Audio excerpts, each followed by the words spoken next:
Olá, irmãos, a paz do Senhor. Aqui é o pastor Sérgio Barros.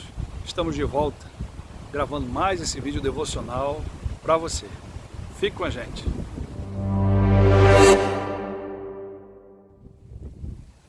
Talvez você tenha clicado nesse vídeo por causa da pergunta feita por ele. E agora? Em quem votar? O que fazer? Pode ser que você tenha tido curiosidade em saber qual seria a minha posição política sobre quem eu irei votar agora no segundo turno.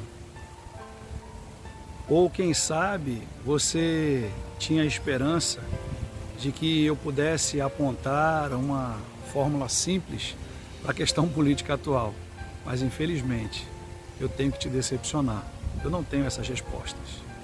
Mesmo diante da minha incapacidade em te responder objetivamente, eu gostaria de lhe propor uma reflexão sobre este tão importante tema que é a política. Fique com a gente e acompanhe essa mensagem até o final. Vamos falar um pouco sobre esse importante momento em que atravessa o nosso país. Mas antes de prosseguir, eu queria deixar uma passagem bíblica muito significativa, que nos traz uma mensagem importante que tem tudo a ver com o momento que passa o nosso país. 1 Timóteo 2, versículos 1 e 2, o apóstolo Paulo diz: antes de tudo, recomendo que se façam súplicas, orações, intercessões, ações de graça por todos os homens, pelos reis e por todos que exercem autoridade. E qual o objetivo disso? Paulo mesmo responde: para que tenhamos uma vida tranquila e pacífica, com toda piedade e dignidade. O apóstolo Paulo inicia essa passagem com a expressão antes de tudo, ou seja, antes de qualquer outra coisa. E ele continua com uma importante recomendação. Ele diz que façamos súplicas, orações, intercessões e ações de graça por todos os homens que exercem autoridade. Paulo ele aponta que o objetivo de orarmos pelos nossos governantes é para que nós tenhamos uma vida tranquila e pacífica, com toda piedade e dignidade. Eu acho que este é o dever mais importante do cristão. Eu acho que o dever de orar, principalmente nos dias em que estamos vivendo, seja o mais importante dever de todo cristão. Mas não apenas orarmos, pois a oração implica em clamarmos ao Senhor, mas também implica em tomarmos uma ação, em agirmos. Além de clamarmos a Deus para que Ele conceda sabedoria e graça para os que nos governam, nós devemos pedir ao Senhor que nos conceda sabedoria, responsabilidade, para que possamos escolher os nossos governantes de forma adequada. Além de clamarmos ao Senhor para que Ele conceda sabedoria e graça, para que os governantes possam gerir o país, os estados e os municípios com responsabilidade, com retidão e com temor no Senhor, nós devemos orar, nós devemos buscar e analisar e escolher bem em quem nós devemos votar. Nunca foi tão importante fazermos uma escolha consciente dos nossos governantes, aquele que irá nos governar pelos próximos 4 anos. Pense nisso. Infelizmente, a simples menção da expressão política já deixa muitos cristãos, sobretudo aqueles mais conservadores, em estado de alerta e extremamente apreensivos. E eu realmente acho que, em muitos momentos, isso realmente é uma realidade. E com isso, e como se isso não bastasse, a oposição contra a relação entre o cristão envolver-se com a política encontra eco nas fileiras que estão até à margem do cristianismo e da sociedade e ocupam lugar até mesmo em suas alas mais liberais. De uma forma muito natural, surgem algumas perguntas que são honestas e que devem ser respondidas. A primeira dessas perguntas: a preocupação com a política é legítima? O que é que você acha? Ponto 2, a segunda pergunta: o cristão pode se engajar em práticas políticas e ainda manter-se com a posição autêntica de um verdadeiro seguidor de Cristo? Terceira pergunta: que tipo de envolvimento entre o cristão e a política seria eticamente aceitável? e não nos colocaria em contraposição com os princípios bíblicos. E a quarta pergunta: a igreja deveria se envolver mais com essas questões? E se sim, de que forma isso deveria acontecer? Estas, irmãos, são algumas perguntas importantes que devem e deveriam ser respondidas de forma sincera, objetiva e bíblica, se nós quisermos ser uma igreja relevante, se nós quisermos nos manter como imitadores de Cristo, mas também como cidadãos desse mundo. Como cristãos, nós somos chamados para ocuparmos e influenciarmos todas as áreas da sociedade, e não apenas as nossas comunidades de fé. Mas antes de tudo, nós temos que ter em mente que o primeiro e mais importante ponto que devemos deixar claro é: a Bíblia é a nossa regra de fé e prática. Isso tem que estar claro na vida daquele que se denomina cristão, pois a Bíblia é a nossa bússola e nos guia no que diz respeito aos princípios pelos quais nós devemos viver, nos portar e viver uma vida que agrada a Deus. O filósofo Aristóteles, ele afirmou que o homem é um ser político e que esse homem ele pode até ser apartidário, mas nunca apolítico. E também um teólogo, Dietrich Bonhoeffer, analisando a relação dos cristãos em relação à política, ele afirmou que um fator que provoca grande oposição dos cristãos às autoridades políticas é o fato de que nós, os cristãos, nos escandalizamos constantemente com os erros, injustiça e escândalos de corrupção que são cometidos pelos políticos. E principalmente nos dias em que nós estamos vivendo, isso nunca foi tão claro e notório. Escândalos e mais escândalos de corrupção envolvendo homens e mulheres de Deus. No entanto, na tentativa de se esquivar dos efeitos negativos desse sistema, alguns têm caminhado para os extremos da indiferença, da omissão e do conformismo, repudiando como pecaminoso um dos meios pelo qual o mundo poderia ser feito um lugar melhor para se viver.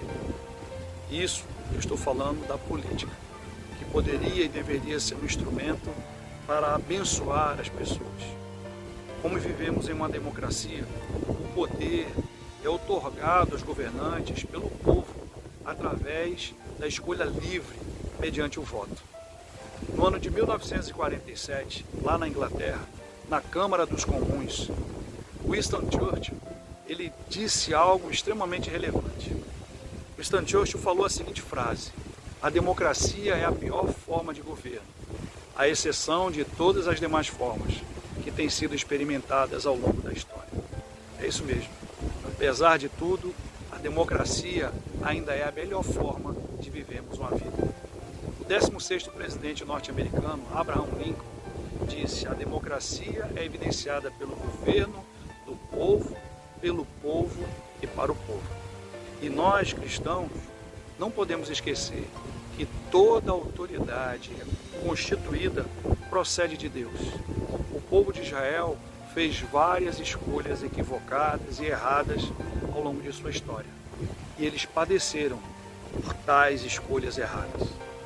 E se nós fizermos escolhas erradas, apesar de orarmos e clamarmos ao Senhor, quem irá votar no dia 30 de outubro seremos eu e você. Cada um de nós é responsável pelo voto que irá depositar no dia 30 de outubro. Então, vote consciente, faça uma escolha adequada, pesquise, leia o programa de governo dos candidatos que aí se encontram e vote consciente no dia 30 de outubro. O papel da igreja não é se envolver em política partidária, penso eu, ou apoiar qualquer que seja o candidato, mas eu acho que é nosso dever, é dever de cada cristão, buscar o máximo de informações e votar não só de maneira consciente, mas também com temor no coração, diante de Deus, e fazer uma escolha consciente e votar naquele que mais se alinha aos nossos princípios. John Stott, ele falou que a omissão do cristão, nesse momento tão importante, nesse tão importante campo da ação da esfera humana, que é a política, dificilmente se harmoniza com algumas das principais declarações de Jesus, como por exemplo a que se encontra lá em Mateus capítulo 5, versículo 13, quando Jesus disse: vós sois o sal da terra.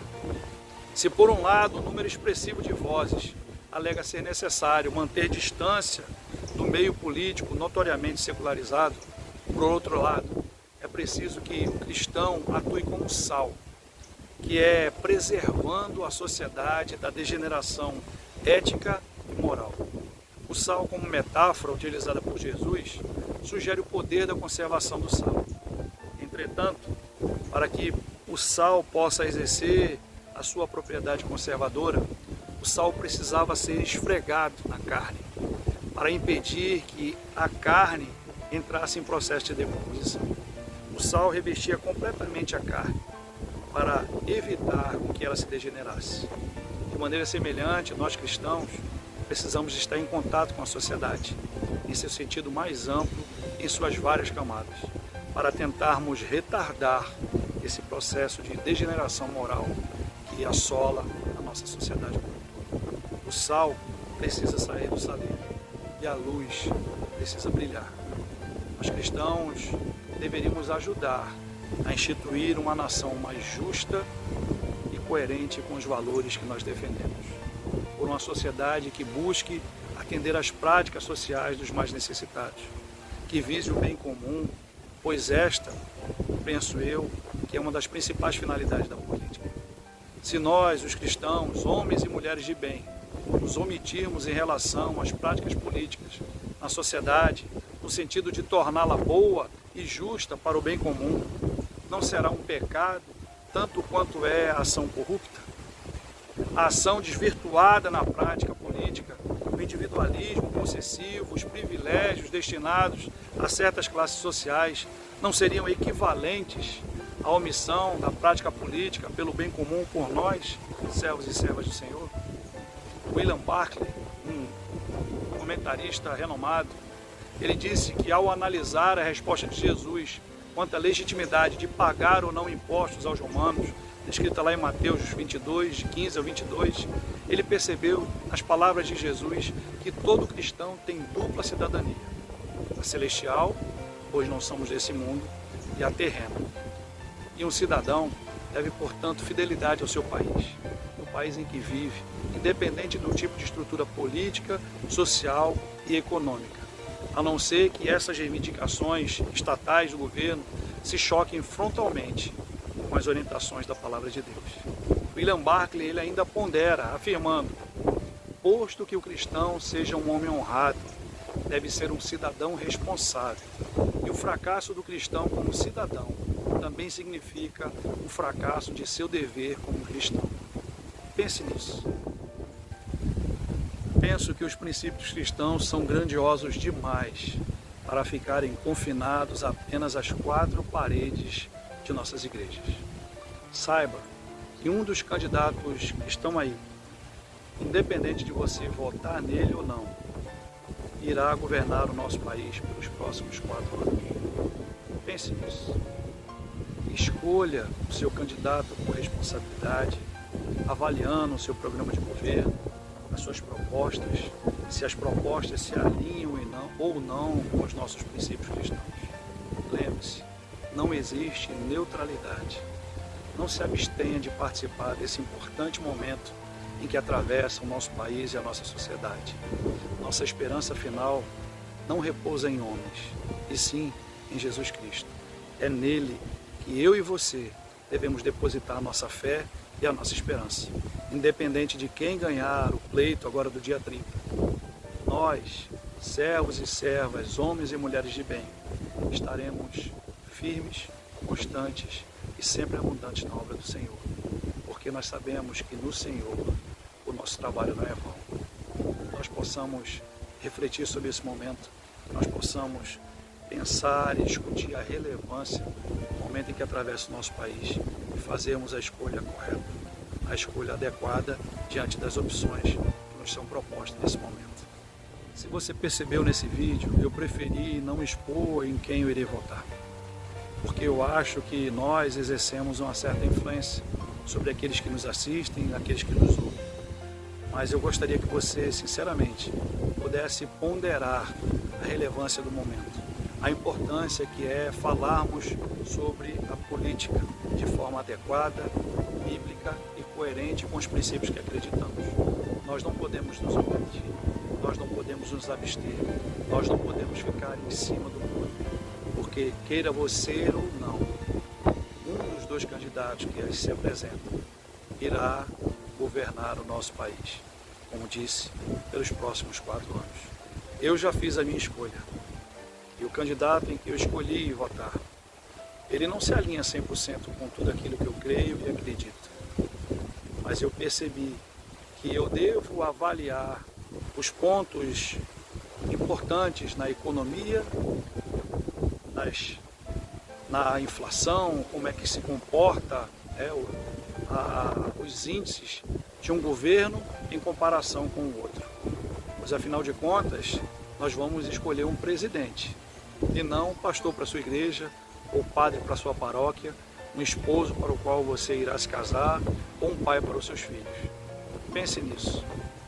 Dia 30, vote e vote consciente com os valores que você acredita. Que nós possamos orar e pedir a Deus que Ele tenha misericórdia de nossa nação. Deus abençoe a sua vida, Deus abençoe a sua casa e até o próximo vídeo, querendo Deus. Um grande abraço, tchau, tchau e fiquem com Deus.